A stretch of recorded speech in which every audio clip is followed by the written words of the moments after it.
Let me tell you a quick story. I was around 14 years old and I was addicted to, every single bad habit a 14-year-old would be addicted to.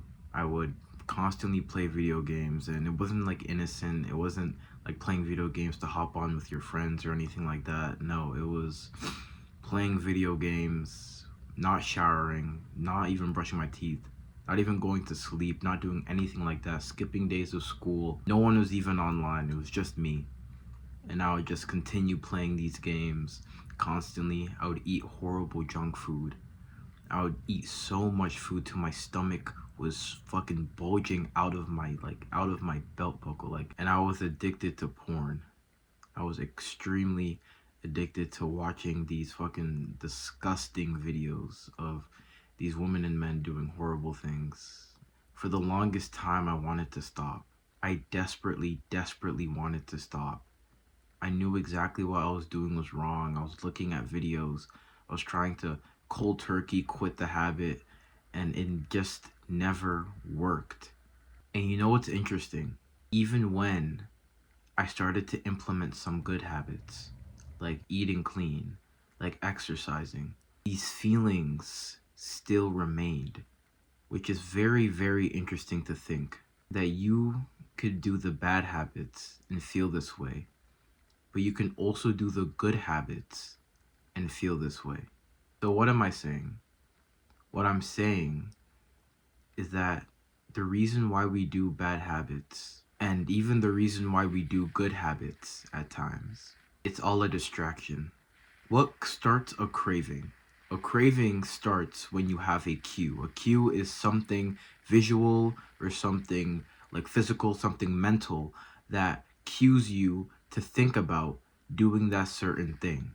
For example, if you see a workout video or your favorite fitness influencer, that is like a cue, or that will cue you to be like, oh yeah, I want to go work out. If you scroll on Instagram all the time and on your feed you get a bunch of provocative, basically half naked women on your feed, that will cue you to, oh shit, I want to go watch porn.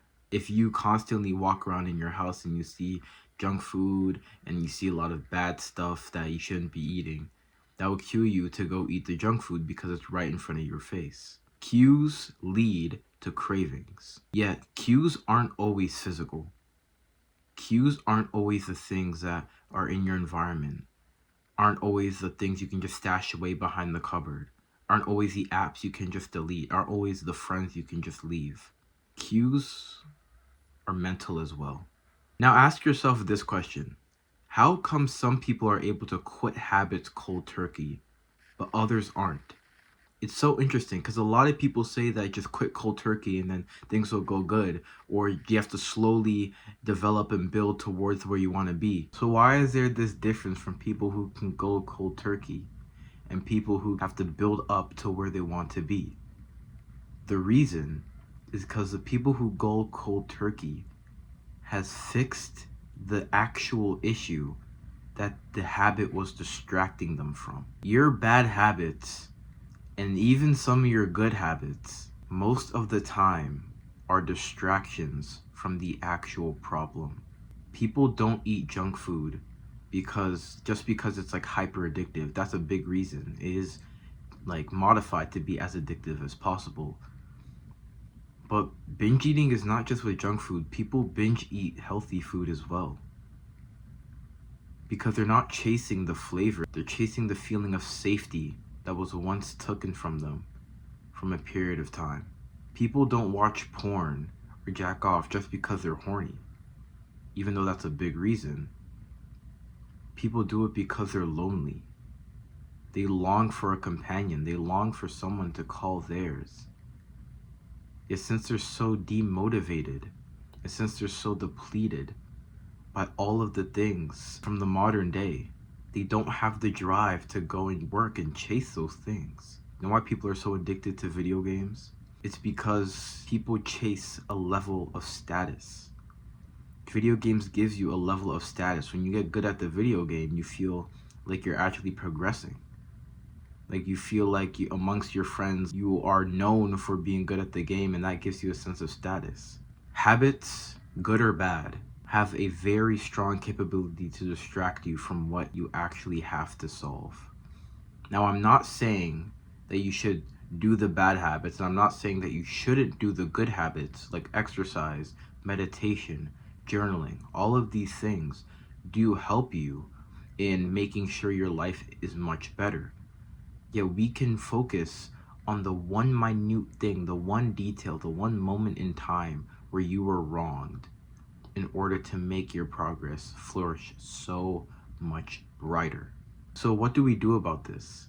If good habits are distracting us from the real reason, and if bad habits are distracting us from the real reason, what is the right coping mechanism? What do? We do nothing. I'm not even joking. Just not doing anything and sitting with yourself, sitting with this craving will help you tremendously. Cravings are not the desire to do the bad habit. Cravings are the desire to solve your problems. You don't crave to eat the junk food, you crave to feel safe. You don't crave to watch porn, you crave for companionship. You don't crave to play video games, you crave for a level of popularity, a level of status, a level of importance. Something that was taken from you, something that you are not experiencing right now. So the easiest, least effort way to do it is through these unhealthy vices, and even through some of the healthy ones as well. You notice that every single time you sit with yourself, just without any distractions, no phone, no nothing, no music, you start to get these cravings to do the bad thing. When you do this, you're going to mess up. This is not just a one and done thing. This is a journey. This is something that's going to take multiple times of sitting with yourself in pure silence, just thinking and feeling these cravings. And when you feel these cravings, dive deep into the feeling. Try to think, why am I feeling this? What happened that makes me feel these cravings? Once you figure out what the moment was, what the traumatic incident was, you will start to feel these cravings 10 times more. So it even shows you that, oh shoot, this is the reason why I feel these cravings. These cravings are an opportunity to fix the issue that is constantly plaguing your mind. And once you figure out this craving, work through the memory. Think about what happened. And don't try to justify anything. Don't try to be like, oh, it's not that deep. Oh, this is that, this and that. This is the reason why this happened. Agree with everything that your mind thinks of. Because when you're thinking these thoughts, you're not talking with you right now. You're talking to your younger self. You're talking to that part of you, that person who got wronged at that time. And he wasn't able to process his emotions. Whether he just didn't or he wasn't allowed to. You can give your younger self the closure that they need. And once you give your younger self that closure, once you stop distracting yourself and stop pushing away his feelings to go eat the junk food, stop pushing away his feelings to go hit a heavy set in the gym. Once you stop pushing away his feelings and accept them, talk to him through them, process the emotions, process the cravings, you will be so much more developed. You're going to mess up throughout this because you're quite literally facing your fears head on. Like, you're not running away from them. You're not doing things to distract you. You are head on looking at your cravings and like sitting through them. Your willpower will get decreased, and there will be times where you do this and then you go on to do the bad habit.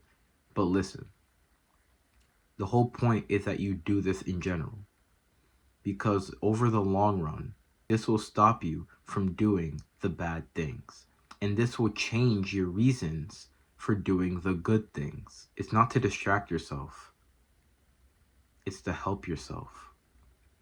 It's to give your younger self that closure that is so desperately wanted. It's so desperately needed at that time that it wasn't able to get because he was just too scared. He was too lonely. He didn't feel important. You can give that to yourself just by sitting in a room. Silence, no distractions. Feeling the craving.